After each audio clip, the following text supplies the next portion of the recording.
They say the Hollow Man comes when you call his name, not right away, not in broad daylight, but in the still hours of the night, when the world is quiet and the shadows stretch too far.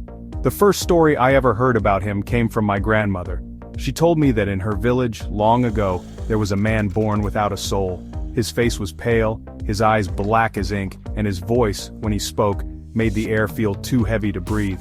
People avoided him, whispering about how animals would not go near him and how, at night, his shadow stretched too tall, bending at impossible angles. One day, the villagers had enough. A priest led them to banish the Hollow Man, sealing him away in the depths of the forest with an iron box, an unspoken name, and a whispered warning. Never say his name after dark, never speak of him above a whisper, and never, ever call to him. Of course, like all old warnings, people forgot, and then, people started disappearing. It always starts the same way. Someone dares to say his name aloud at night, just once. A joke, a drunken dare, a whispered challenge to the dark. And then, things start changing. The lights feel dimmer than before. Shadows stretch in the corners of the room, twisting when no one's looking. The air grows thick and a strange, distant knocking echoes through the walls, even when no doors are near. Then the dreams begin. People see a figure standing at the foot of their bed, tall, thin, hollow-eyed.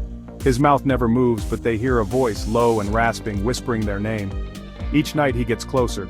Then, they vanish. No body, no sign of a struggle.